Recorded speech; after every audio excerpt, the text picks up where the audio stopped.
नमस्ते, आदाब, सत श्री अकाल। मैं हूँ रेखा राजवंशी और देसी टीवी ऑस्ट्रेलिया में आपका बहुत बहुत इस्तकबाल करती हूँ। जब अशार जज्बात के इत्र से कागज़ पर महकने लगते हैं और यादों के गुल शेर बनकर मन के गुलिस्तान में खुशबू बिखेरने लगते हैं और जब कुछ मिसरे मन के किसी कोने से निकल कर आते हैं और गज़ल बनकर रोशनी फैला देते हैं तो गज़ल और शायरी मकबूल हो जाती है। तो दोस्तों, आज हमारे साथ हैं भारत के नामी गिरामी शायर जनाब खुशबीर सिंह शाद साहब। खुशबीर सिंह शाद साहब ने 15 के करीब किताबें लिखी हैं। वो भारत में ही नहीं दुनिया भर में मुशायरों में शिरकत कर चुके हैं और वो दुनिया भर के 500 सिख रोल मॉडल्स में से एक हैं। तो आइए मुलाकात करते हैं शायर खुशबीर सिंह शाद साहब के साथ। जनाब खुशबीर सिंह शाद साहब के इस शानदार शेर के साथ मैं उनका खैर मकदम करती हूँ। ये तेरा ताज नहीं है हमारी पगड़ी है, ये तेरा ताज नहीं है हमारी पगड़ी है, ये सर के साथ ही उतरेगी, सर का हिस्सा है। तो आपका बहुत बहुत इस्तकबाल। बहुत शुक्रिया रेखा जी, बहुत बहुत शुक्रिया। आज आप हमारे साथ हैं, ऑस्ट्रेलिया में आए हुए हैं, यहाँ के मुशायरों में शिरकत कर रहे हैं। कैसा लग रहा है आपको? अब ऑस्ट्रेलिया तो मैं अगर ये कहूँ कि अब ये मेरा दूसरा घर बन गया है तो शायद ये कुछ गलत नहीं होगा। मेरा बेटा यहाँ रहता है और मैं कई बार आ चुका हूँ और जब भी मैं यहाँ आता हूँ तो एक बड़ा ही खूबसूरत माहौल है। हमारे कुछ हिंदुस्तान पाकिस्तान के दोस्त यहाँ पर जो आबाद हैं उन्होंने अदब की एक इतनी खूबसूरत एक गुलदस्ता उन्होंने यहाँ बना के रखा हुआ है जिसमें हिंदुस्तान और पाकिस्तान के कुछ लोग हैं, कुछ हमारे भारत के हैं और उर्दू इंटरनेशनल जो है और आपका जो एक इदारा है इलासा, और बहुत खूबसूरत काम हो रहा है। और वाकई लगता नहीं कि जैसे आप कहीं बाहर आए हुए हैं, लगता है कि जैसे हिंदुस्तान के किसी गोशे में आप बैठे हुए हैं। बिल्कुल, और आपको हर बार लोग सुनना चाहते हैं, हम लोग सुनना बड़ी चाहते हैं। मोहब्बत है जी। अच्छा, एक बात आप ये बताइए कि आप एक सिख परिवार में पैदा हुए और उर्दू के प्रति आपको रुझान हुआ, शायरी में आपकी शायद रुचि बचपन से ही थी, तो ये सब कैसे हुआ? मेरा मिजाज बचपन से ही बड़ा एक हसास किस्म की तबीयत थी मेरी। ये बात सही है कि हमारी फैमिली में कहीं अदब और ये मेरे वालिद जो थे वो इंजीनियर थे जी। और वो हमेशा एक मल्टीनेशनल कंपनी में काम करते थे और हम लोग ट्रांसफरेबल जॉब था, जाते रहते थे उनके साथ कहीं ना कहीं। फिर वो फाइनली हम लोग लखनऊ आके सेटल हुए और मेरी तालीम वहीं लखनऊ में हुई। तो कोई माहौल नहीं था ऐसा और उर्दू भी नहीं आती थी मुझे। बचपन से पता नहीं कुछ ऐसा बहुत एक हसास तबीयत थी। मुझे गिरदो पेश के जो मनाजिर थे बहुत मुतासिर करते थे और मुझे लगता था कि मैं कुछ कहना चाहता हूँ, लेकिन ये बचपन था, अलरपन था, मालूम नहीं था कि क्या कहना चाहता हूँ। फिर वो आगे चल के कुछ ये मुझ पर खुला कि नहीं भाई, मेरे अंदर जो जमा हो रहा है ये शायरी के हवाले से ही बाहर आ सकता है। और फिर मैंने पढ़ना शुरू किया। मुझे उर्दू स्क्रिप्ट नहीं आती थी पहले। तो क्या आपकी उम्र रही होगी जब आप मैं कॉलेज लाइफ में जब इंटर में पढ़ता था तब मुझे कुछ लिखने का शौक हुआ तो मैं अपने ब्याज में उल्टा सीधा जो मन में आता था, जैसे एक नौजवानी के दौर में साहिर लुधियानवी से मैं बहुत मुतासिर था, बहुत ज़्यादा उनके असर में। और उस वक्त मुझे लगता है कि मेरी उम्र का कोई भी नौजवान ऐसा जिसको शायरी का शौक रहा होगा वो साहिर के जादू से नहीं बचा होगा। तो मुझे हिंदी स्क्रिप्ट में जितनी भी शायरी पढ़ने को मिली मैंने खूब पढ़ा उसको। फिर नस्र पढ़ी और इत्तेफाक की बात है कि उस एज में इस एज में लोग गुलशन नंदा और रानू जैसे लोगों को पढ़ते थे। मुझे कृष्ण चंद्र और बेदी, अमृता प्रीतम और फैज़ और जोश और इन लोगों को पढ़ने का चस्का लगा। और एक तो मेरी तरबियत हुई एक अच्छी शायरी से, एक अच्छे अदब से मेरी तरबियत हुई और उसने मुझे एक शक्ल दी और मुझे एक रास्ता बताया कि नहीं हमें इस रास्ते पे चलना है। तो जाहिर है फिर मैं कुछ ना कुछ लिखता रहा जी। उसके बाद आपने पहला कलाम कब लिखा होगा? ये तो याद नहीं रहता है कि क्योंकि वो बनाता है ना जी, जी। कि आप जो मन में आया आप लिखते गए। अच्छा, आपको पता नहीं होता कि उस वक्त, अच्छा आपको ये लगता है कि आप पता नहीं क्या कमाल कर रहे हैं, क्या लिख रहे हैं, जबकि हकीकत ये होती है कि कुछ भी नहीं होता है। वो सिर्फ आपका एक शुरुआती जो दौर होता है ना, तो एक इसमें लड़कपन होता है, एक इमेच्योरिटी होती है। आगे चल के फिर आप खुद जब अपना तज्जिया करते हैं, एनालिसिस, या कोई आपको बताने वाला होता है, ऐसे हमारे लखनऊ के शायर वाली आसी साहब, वो बाद में मेरे उस्ताद बने। अच्छा, तो उस्ताद का होना जरूरी है। जी जी जी, तो वाली आसी साहब की शागिर्दी में मैंने फिर उनसे बहुत कुछ सीखा। वो तब जब मेरी पहली किताब छपी रेखा जी, जाने कब ये मौसम बदले, वो हिंदी स्क्रिप्ट में थी। मुझे तब तक उर्दू रस्मुल खत नहीं आता था। अच्छा। तो मुझे उन्होंने कहा कि देखो, अगर तुम जिस जबान में तख्लीक कर रहे हो, जिस उसमें क्रिएशन कर रहे हो, अगर तुमको उसकी स्क्रिप्ट नहीं आती है तो तुम उसमें कोई तरक्की नहीं कर सकते हो। जी। तो फिर मैंने 40 साल की उम्र में उर्दू सीखी। अच्छा। और उसके बाद फिर अब मेरी 15-16 किताबें हिंदी में भी, उर्दू में भी, मेरी 2 किताबें पाकिस्तान में भी छपी, और मेरी किताबों पर कुछ रिसर्च वर्क भी हुआ। तो ये कुछ ऊपर वाले की मेहरबानी या मेरी मेहनत कह लीजिए, या जो भी है, कि जो आज आपके सामने बैठा हूँ। और दुनिया भर में आप बुलाए जाते हैं, आपको लोग सम्मान देते हैं, अवार्ड्स देते हैं, ये भी बहुत अच्छी बात है। आपने यूएसए, ऑस्ट्रेलिया के अलावा आप UAE, Qatar, Bahrain, Pakistan, Oman, Singapore, इतने सारे देशों में गए हैं। तो कुछ बताना चाहेंगे, कहाँ आपको कोई आपका ऐसा अनुभव हो, कोई एक ऐसा एक्सपीरियंस हो जो आप हमसे शेयर करना चाहें? एक्चुअली देखा जी, देखिए दुनिया भर में जहाँ भी मुशायरे होते हैं, जाहिर है कि वहाँ के लोग तो उनको तो कोई दिलचस्पी नहीं होती, जो वहाँ जो हिंदुस्तानी और पाकिस्तानी आबाद हैं, जो अपने वतन से दूर, तो वो लोग ही इसका एहतमाम करते हैं, वो लोग ऑर्गेनाइज करते हैं, वही लोग हमको बुलाते हैं। तो जाहिर है कि माहौल तो पूरी दुनिया में मुशायरों का एक ही जैसा है। जी। फ़र्क यह है कि भारत में क्योंकि बहुत ज़्यादा मुशायरे होते हैं, आप भी जानती हैं, और हर आए दिन कोई ना कोई मुशायरा किसी न किसी शहर में हो रहा होता है। लेकिन अमेरिका में ख़ास तौर पे हर साल वहाँ 2-3 ऐसी संस्थाएं हैं जो मुशायरे करती हैं, और 1-1.5 महीने का उनका प्रोग्राम होता है। वो हिंदुस्तान से, पाकिस्तान से शायरों को बुलाती हैं, और 12-13 शहरों में एक सीरीज़ चलती है मुशायरों की हर साल। तो उसमें मैं करीब अमेरिका में 8 या 9 बार जा चुका हूँ। आपको लगता है कि वहाँ अमेरिका में ज़्यादा लोग शायरी के शौकीन हैं? नहीं, वहाँ पर चूंकि एक सिलसिला चल रहा है बहुत दिनों से। ऑस्ट्रेलिया में भी मैंने देखा कि यहाँ भी एक लोग कम हैं, शुरू हो गया है। हाँ, लेकिन शुरू हो गया है, और यहाँ बड़ा अच्छा काम हो रहा है। उर्दू में भी हो रहा है और हिंदी में भी हो रहा है। ये एक बड़ा खुशगवार मंजर है। बिल्कुल, हम लोग कोशिश कर रहे हैं। तो आपने लिखा था, दिल से लिपटी गम की गर्द को धोया भी जा सकता है, दिलकश हो तन्हाई तो फिर रोया भी जा सकता है। तो ये बताएं, आप कैसे मूड में होते हैं जब शायरी करते हैं? अब मुझे बाकी का तो पता नहीं, लेकिन मेरे लिए जो शायरी जो है, ये मेरे अपने बस की बात नहीं है जी। मैं अगर कभी सोचूं कि फुर्सत है मेरे पास, बहुत फुर्सत है, वक्त भी है और माहौल भी है, लेकिन एक मिसरा भी नहीं होता, एक लाइन भी मुझसे नहीं होती है। और जब शेर होते हैं तो पता नहीं चलता है, एक बैठे बैठे एक दिन में 2-2 गज़लें एक साथ हो जाती हैं। तो ये मुझे लगता है कि ये कुछ अपने बस की बात नहीं होती है। ये कब आपका स्विच ऑन हो जाए और एकदम से रोशनी आपके अंदर से निकल आए, यू नेवर नो। अच्छा शाद साहब, देखा जा रहा है हिंदी में भी, उर्दू में भी बड़े नए नए एक्सपेरिमेंट्स हो रहे हैं, और जो नए शायर हैं वो बहुत कुछ डिफरेंट सा लिख रहे हैं, अलग सा है। और वो जो नज़्म भी नहीं कहेंगे आप उनको, और दूसरी भाषाओं की चीज़ें लेकर भी, हाइकू वगैरह भी, ये सब तरह की चीज़ें भी लेकर नए एक्सपेरिमेंट्स हो रहे हैं। तो आप क्या कहेंगे इस बारे में? देखिए, एक बात तो ये तय है कि हमारी जो नई जनरेशन है वो बहुत समझदार है और बहुत उनके अंदर कुछ सीखने की बड़ा जज्बा है।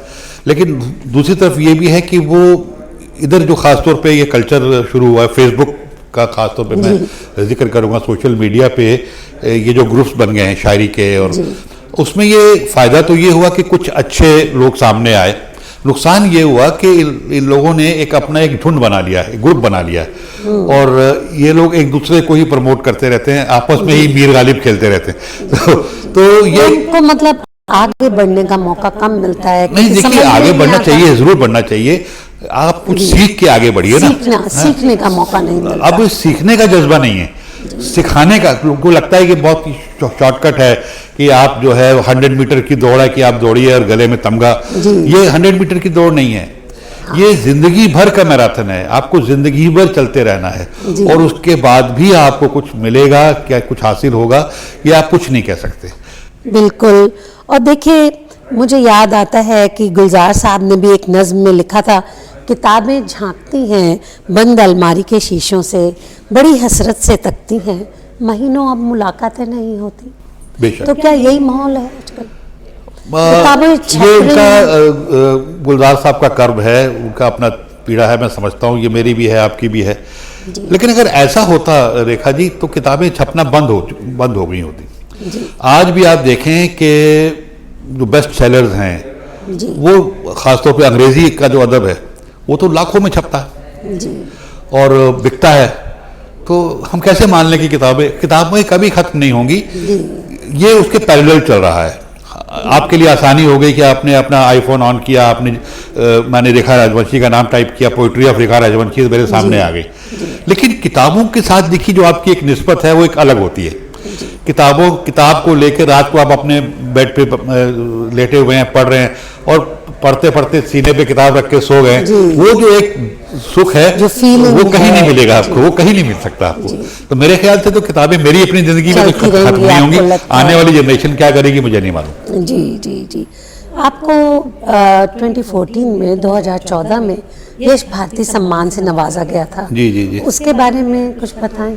ये एक्चुअली क्योंकि मैं लखनऊ का रहने वाला हूँ, तो अब वो खैर ये बंद हो गया। तो लखनऊ में उत्तर प्रदेश की जो सरकार है उनका ये एक अवार्ड था, यश भारती सम्मान, जो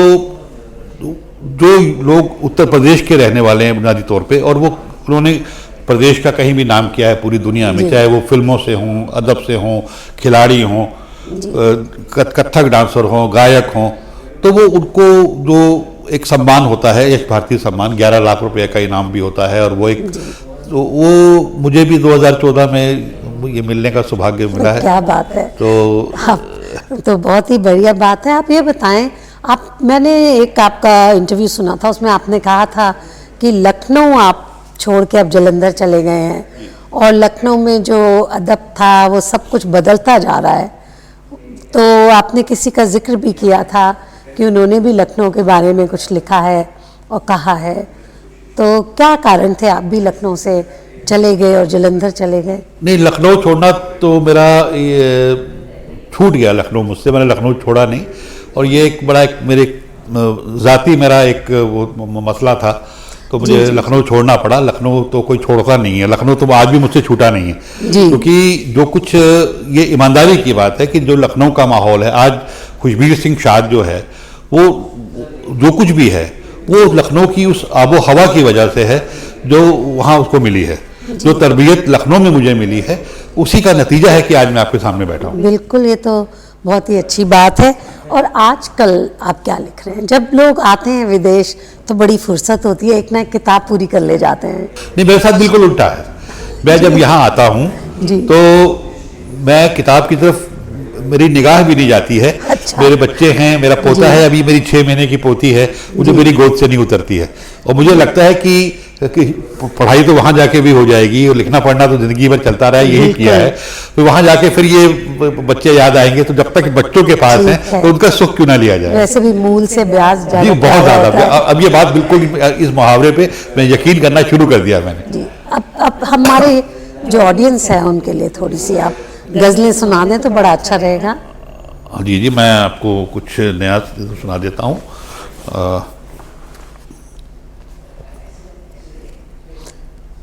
एक गज़ल के चंद अशार में जी। मतलब यह है कि कहने को एक आईना टूटा बिखर गया, वाह। कहने को एक आईना टूटा बिखर गया, लेकिन मेरे वजूद को किरचों से भर गया। वाह वाह वाह। लेकिन मेरे वजूद को किरचों से भर गया, मैं जाने किस ख्याल के तन्हा सफ़र में था। वाह, क्या बात। मैं जाने किस ख्याल के तन्हा सफ़र में था, अपने बहुत करीब से होकर गुजर गया। क्या बात है। मैं जाने किस ख्याल के तन्हा सफ़र में था, अपने बहुत करीब से होकर गुजर गया। एक आशना से दर्द ने चौंका दिया मुझे, एक आशना से दर्द ने चौंका दिया मुझे। मैं तो समझ रहा था मेरा जख्म भर गया। एक आशना से दर्द ने चौंका दिया मुझे, मैं तो समझ रहा था मेरा जख्म भर गया। और शायद के इंतजार इसी पल का था उसे, शायद के इंतजार इसी पल का था उसे, कश्ती के डूबते ही वो दरिया उतर गया। शायद के इंतजार इसी पल का था उसे, कश्ती के डूबते ही वो दरिया उतर गया। और मुद्दत से उसकी छाँव में बैठा नहीं कोई, मुद्दत से उसकी छाँव में बैठा नहीं कोई, एक सायादार पेड़ इसी गम में मर गया। वाह वाह क्या मुद्दत से उसकी छाँव में बैठा नहीं कोई, एक सायादार पेड़ उसी गम में मर गया। एक और शाम ढल गई सोचों के दश्त में, एक और शाम ढल गई सोचों के दश्त में, एक और दिन भी खाक उड़ाते गुजर गया। एक और दिन भी खाक उड़ाते बहुत खूब। शुक्रिया। शाद साहब और एक दो गजलें सुना दें। जी जरूर। एक गजल में कुछ उसके शेर जी मैं एक गजल में और पेश करता हूँ।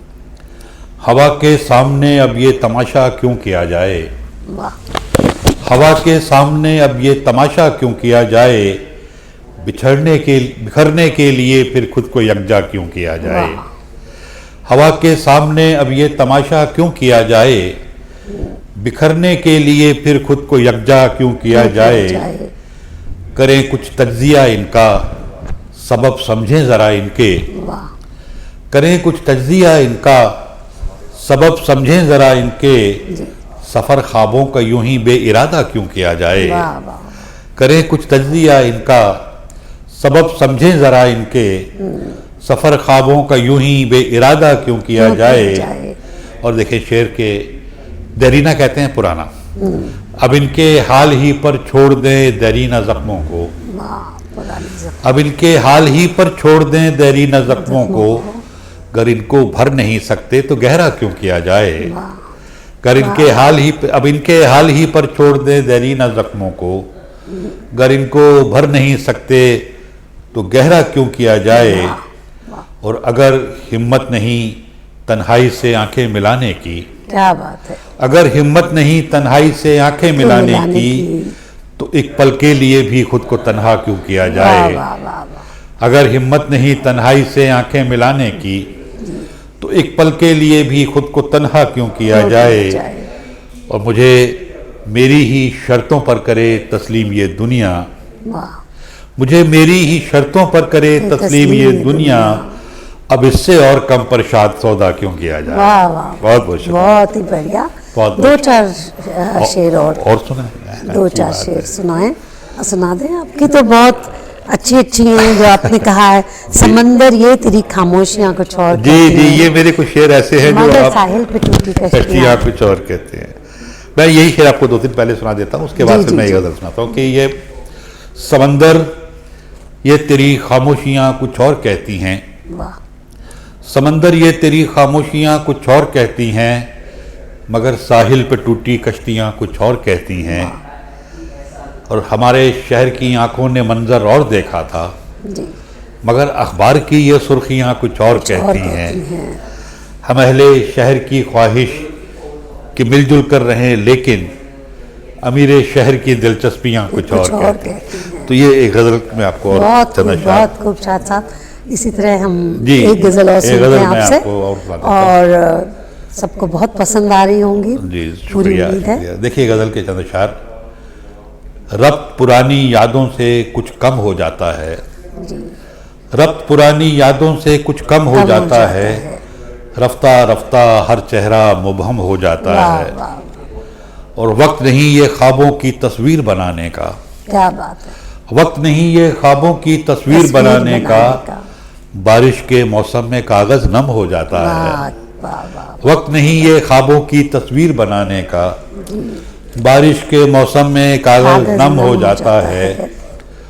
उस नुकसान की भरपाई मुश्किल से होती है, उस नुकसान की भरपाई मुश्किल से होती है, जब अपनी नजरों में कोई कम हो कम जाता हो है, जाता है। क्या बात उस है। नुकसान की भरपाई मुश्किल से होती है जब जब अपनी नजरों में कोई कम हो जाता है।